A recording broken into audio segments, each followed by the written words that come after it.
Benjamin Netanyahu, waziri mkuu wa muda mrefu nchini Israel, ametaka mataifa mengine ulimwenguni kujiunga katika vita vyake na Irani. Amesema mashambulizi ya Irani ya majuzi dhidi ya taifa lake na mataifa ya Ghuba ni tishio kwa dunia.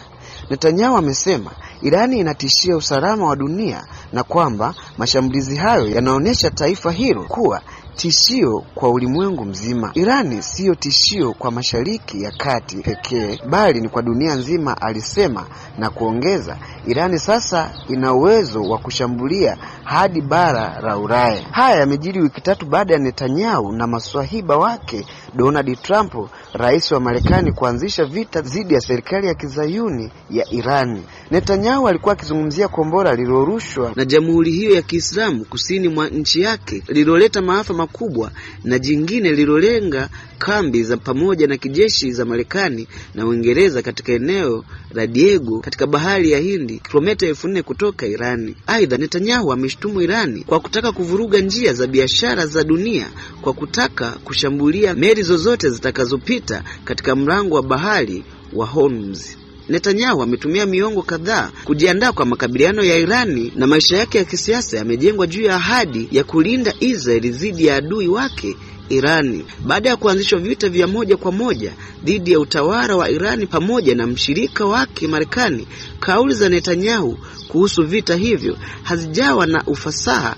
Ameeleza kuwa mashambulizi hayo ni kampeni ya kuwepo watu wenyewe. Mkuu wa majeshi wa Israeli ameelezea mashambulizi hayo kama operation ya kulinda maisha ya baadaye katika ardhi ya mababu zetu kwa vizazi vijavyo. Mmoja wa washauri wa zamani wa usalama wa taifa wa Netanyahu amesema hii ni fursa ya kipekee ya kubadilisha mwelekeo wa Mashariki ya Kati. Hiki ni kilele ambacho Netanyahu alimjaribu kukipa jina jipya kama vita vya ukombozi, ambavyo kwa mtazamo wake vilianza tarehe 7 Oktoba 2023, na hii kama si vita vya mwisho basi vita kubwa dhidi ya Irani, anaeleza Neri Zilberi. Katika vita vya mwaka uliopita dhidi ya Irani, waziri mkuu wa Israeli alitangaza ushindi wa kihistoria ambao utadumu hadi vizazi vijavyo, na kwamba ameondoa vitisho viwili vya kimsingi, hasa silaha za nyuklia na makombora yake ya masafa marefu.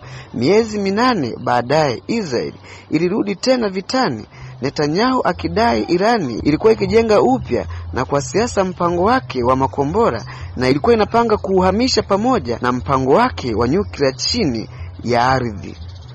Hivyo usisahau kusubscribe na kutani on notification. Hii ni 49 Media. Asante sana kwa kunisikiliza.